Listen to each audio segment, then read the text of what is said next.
Nick, anything you want to talk about before we jump right in with these guys? Don't hate me, y'all. Don't. Okay. Remember, rankings are used to help you to formulate your own thoughts and opinions, where we give our thoughts and opinions. They should not be treated as gospel. We can't predict the future. We're just doing our best to rank guys. And again, reminder that Nick and I both rank for 12-team leagues. So that will maybe change how you look at the rankings. So yeah, keep that in mind. The pitcher that starts this episode, number 6, is one of the final guys in the studs tier that Nick has, which included all of the top 5 pitchers. Top 5 were Tarek Skubal, Gerrit Crochet, Paul Skeens, Zach Wheeler, Corbin Burns, and Nick, who rounds out the studs tier, your number 6 overall starting pitcher. The most polarizing pitcher entering drafts this year, and that is Jacob deGrom. Oh my gosh, Nick, how could you possibly do this? You know he's gonna get injured. Oh my gosh. Yeah, okay. So, I know you're upset. I know you're angry. And you know what? This is what I'm going to say. If you don't feel comfortable taking Jacob deGrom, then don't take Jacob deGrom. You don't need to follow this. You don't need to. It's fine. I get it. Here are my reasonings for it. 1, Jacob deGrom is the best pitcher on the planet when he's pitching. I don't care about all those other guys. Okay? He is the best pitcher on the planet, but he's not the same quality. Yes, he is. We have that data for him last year. His PLV on his 4-seamer in that small sample size was 5.81.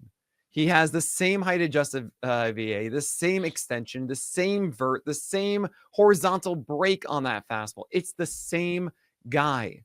Okay. And we saw it. We're not going just completely blind. We know that Jacob deGrom is Jacob deGrom right now. The second thing is that the injury history we like to talk about with Jacob deGrom only started in 2021. It did not start before then. We had 3 straight seasons of 200 innings and then 148 and 191. This was a guy who was a workhorse, went all 12 starts in 2020 easily.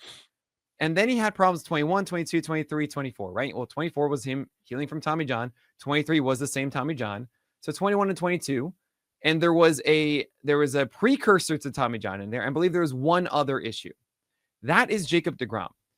I'm willing to tell you right now that his elbow is healthier than a lot of the guys inside this top 10 that we might not know about right now, because he just got his repaired and it's working and it's good. The other thing I really want to emphasize is that in your 12 teamers, and this is ranking for 12 teamers, right? I love taking Jacob deGrom because he's going to be healthy out of the gate. He's going to be producing. And then when he's not pitching, if you want to predict about innings versus other guys, his innings are either going to be every 5 days and then stop and you replace it. And you have a roster spot open now to replace with someone else. It's not like, say, Yoshinobu Yamamoto, who is going to be on a 6-man rotation. They're going to manage his innings, make sure he's ready for the playoffs. And it's going to be 150 innings or so, but you won't get to replace him at any point in this season. Right. Same thing with Shohei Ohtani. You won't get an IL spot for Shohei Ohtani when he's recovering from his. So that is the big difference maker with Jacob deGrom. Not only are you getting these innings that are of quality, of the best quality you could hope for, you're also getting that roster spot for whoever you pick up off the waiver wire, which is, by the way, the deepest waiver wire I've seen in any preseason so far. Right. It's such a good scenario. And everybody in on May 1st is going to say, why didn't I draft Jacob deGrom? I hate this because he's healthy and he's killing it. And you're going to feel so much FOMO. So yeah, I know that he's going to go up higher in drafts once we see Jacob deGrom pitching regularly in the spring and there are no signs. And I'm taking a bit of that risk as well. But hot dang, there's no one that's just like, you put him on the mound and you know you're going to get production more so than Jacob deGrom. Just do it. Yeah. Draft him. Yeah. And again, format dependent, right? You're in a 15 or you're in a draft and hold and there's no waiver wire or whatever. We get it. But yes, a reminder that Jacob deGrom already has a season where he's thrown sub 100 innings and finished as the best pitcher in fantasy baseball. He can do it. He has done it. Will he do it again? It's unlikely, but taking him 6th means he doesn't have to be the best pitcher in fantasy baseball. So yeah, fully agree. Particular if you have an IL spot. He's a great draft pick. We're starting your next tier here with starting pitcher number 7, which is your ace is going to ace tier. So these are still guys you should have comfortably you could use comfortably as your SP1 in fantasy. This tier goes beyond this episode. A little bit, I was going to say a little bit of a surprising name at 7, just because I think last year we would have been surprised that this guy was ranked 7. However, where he's going in drafts right now, this is not a surprise. He is firmly the 6th or 7th starting pitcher off the board in most drafts. So who is your 7th starting pitcher? This is really tough because I still don't know what the situation is in Seattle. And we all know at this point that T-Mobile Park is the anti-Coors. That it just helps pitching so much. And I initially had some assumption that Seattle is going to do something about it because so much noise was being made about how bad it is for hitters there. But I haven't heard anything yet. It's the middle of February, and Logan Gilbert just had an absurd season of a .89 whip and a 3.23 ERA that I got to say, all right, maybe it's going to be like this. Now, he also had it in 2023 a bit, and the hit per 9 dropped a full tick and a half from 8 hits per 9 innings to 6.4. And that's the biggest reason for the 108 whip to a .89. And I can just tell you right now, well, that .89 whip is not lasting. I think there's this really big sway for Logan Gilbert that he's all of a sudden going to be a sub-1 whip guy. And I actually remember after 2023 being like, I kind of see him more as a 110, 112 than the 108. But I could be very wrong on that. When I see Gilbert, I see the lead extension and yet still not capitalizing on it with his four-seamer. He doesn't do the four-seamer sinker play at all. He's just throwing sliders down, and it's the number 1 PLV slider. So that's good. It's a good thing to do, but sure. I've always wanted something extra from Gilbert that I haven't quite gotten. I don't really consider him a command guy.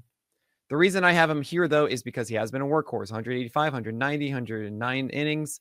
He's going to be giving you at least a 24% K rate if it regresses to 2023's mark.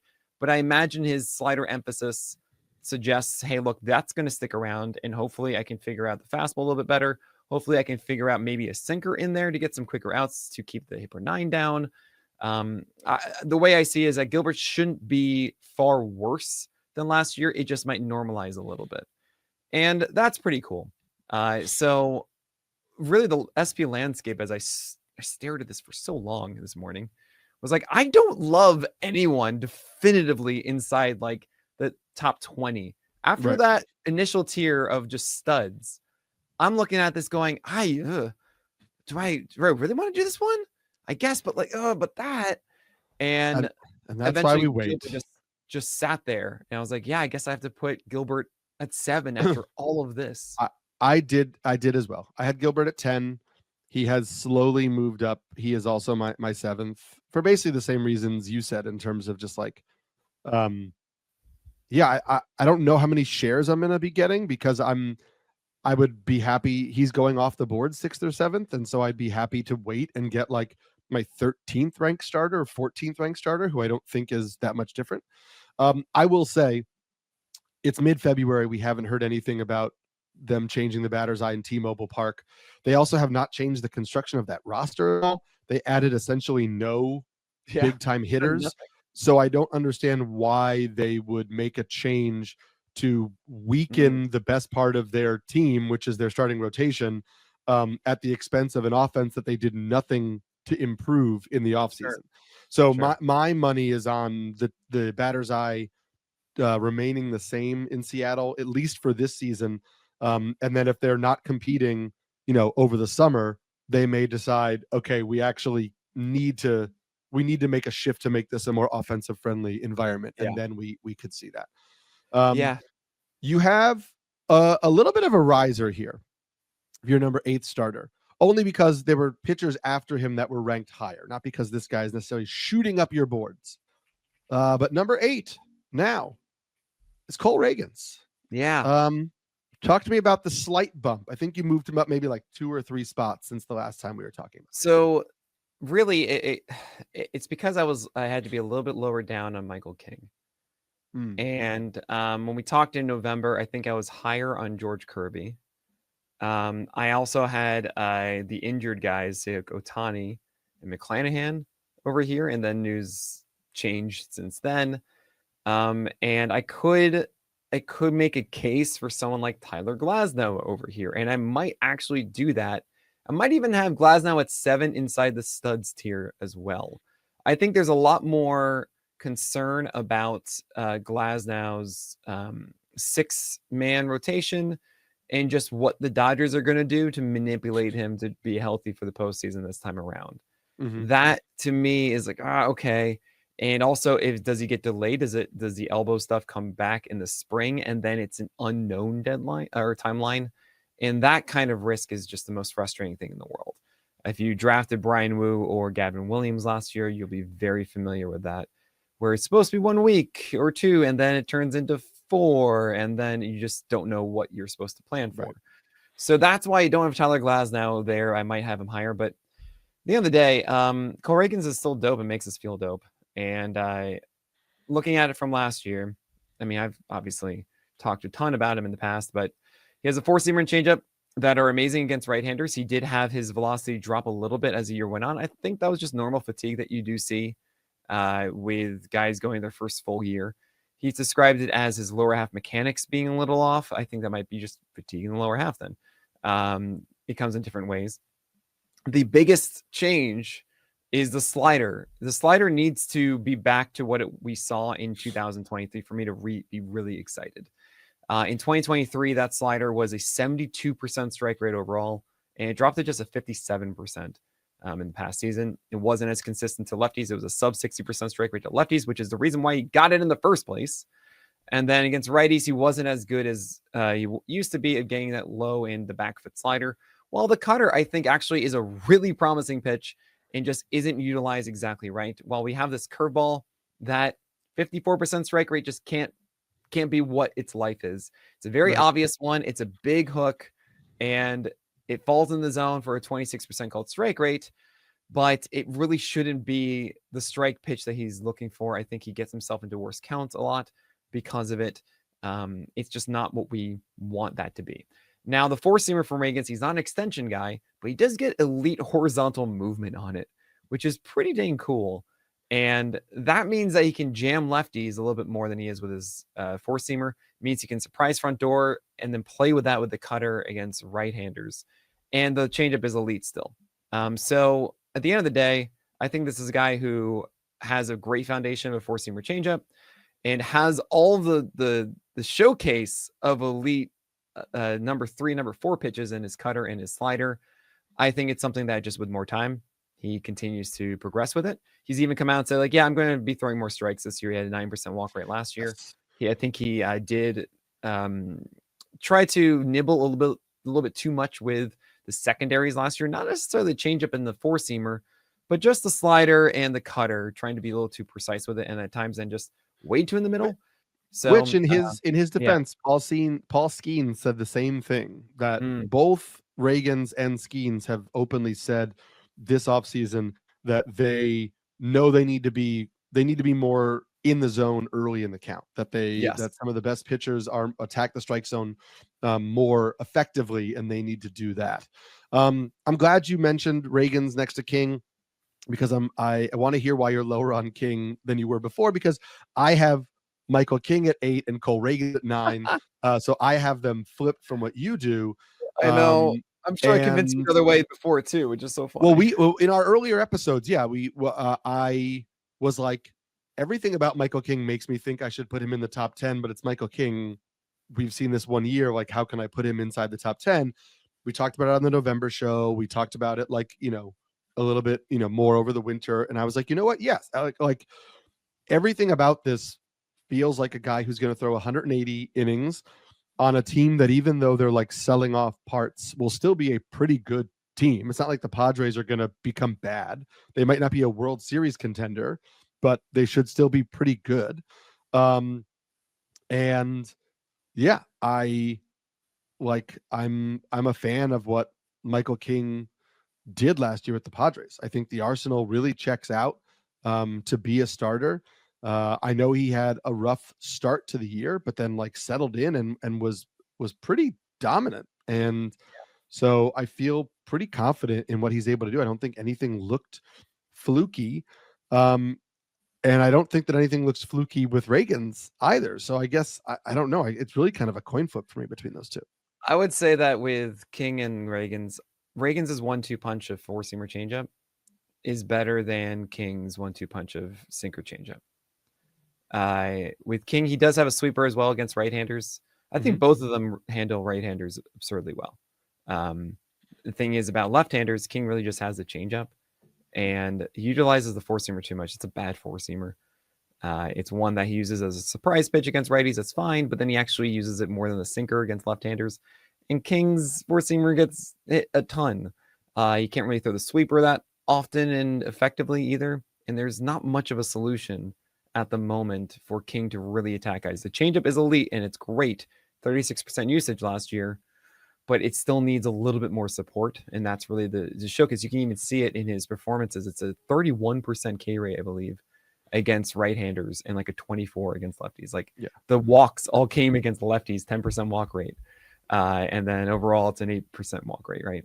8-9%. Right. So that's really the thing with King that has me a little more, maybe I'm wish casting that he's going to fix that problem. While with Ragans, okay, it's a four-seamer and a changeup. And then against lefties, yes, the slider needs to get more strikes, but it's still very effective against lefties. And so is that four-seamer. Even the changeup does work there too. The cutter helps too. Like there's more surrounding pieces that make me feel the floor is higher with Cole Ragans. The only counter I'll give also is like, this is the non-analytical, the non-stat based analysis. But like last year was Michael King's first year as a starter. He now has a whole off season to see what he did in his first year as a starter and try to tweak certain things in order to make himself more effective. So is that an argument that there could be a step of growth for King that we might not get for Ragans, because we've kind of seen this for Ragans? And yes, he could improve a pitch mix. He could improve a pitch. He could, as you talked about, like get the slider back. But I think King could make more clear adjustments to the arsenal to fix exactly what you just said, because he now has sample size to adjust to that he didn't have before. So you know what's interesting? 12 starts in 29 games in 2023 for Cole Ragans, 9 starts in 49 games for Michael King in 2023. So they both kind of had their first season. Okay, fair. That's fair. You know, and you can also make an argument. I will argue. I mean, Ragans was starting game. Wasn't he? I'll have to double check, but he was starting games in the minors that year. I mean, he spent the whole year as a starter. No, there's a little bit extra for Ragans, but I'm just, and what I'm getting at is King was going into last year as a starter. So was Cole Ragans, and for the first time, like actually, like, all right, here you go. He was a reliever with the Rangers, of course, right? Before deadline and everything. So I hear what you're saying though, of like, cool, Michael King kind of getting settled in more. There's more of a like it looks like Ragans is further along in that development, and there's more of a chance for King. Either way, I love them both, so that's cool. Yeah. Your 10th starting pitcher is somebody who some people had as their first starting pitcher last year. It's Gerrit Cole. Why are we down on Gerrit Cole? I mean, still a top 10 arm, but why do we not believe that he is the guy he was last year? Is it just injury, or did you see something else last year that concerned you a little bit? Man, do I really have Gerrit Cole at 10? I mean, okay, so I have Gerrit Cole at 12, if that matters. So here's the thing, guys. Now I think it gets really more confusing. Like Gilbert, Ragans, King, I was like, okay, cool. I got that done. Nice. And then it gets to be this whole section of, they're like 3 guys who I think are just going to be every 5 days, going to be going, 180 innings essentially for the season for winning clubs. And we feel good about their ratios and they should have good strikeouts and everything's cool. Then you get a collection of these high strikeout rate guys, but not necessarily high volume arms with big questions, but we all love them. And I'm even looking at the ADP of them. You have in that section, it's like your Chris Sale and your Blake Snell and your Dylan Cease, your Joe Ryan and your Glasnow and your Imanaga. Like, I think I want to like them, but they all have such clear warts. Mhm. And then you have the tier after that, I call it the Holly tier, which are all the other like, hey, cool, you're going to be good for my teams and going every 5 days or so, but it doesn't quite have that extra hint of, hey, you have a chance of a 2.6 ERA with a 105 whip and a 25% K rate. It's more like, all right, I trust you to be like a 110 whip and 110, 115, be there for like a 3-4 ERA or something with a strikeout an inning. That's what that one is. So I guess I have Cole here. I mean, I had a very negative review of him. Yeah. That his fastball is getting worse.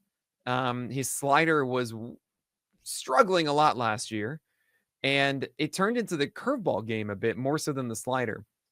And watching him, it didn't feel like Gerrit Cole. It didn't feel like the guy who's just give me the ball, I'm going to strike you out. And that stinks. I hate that.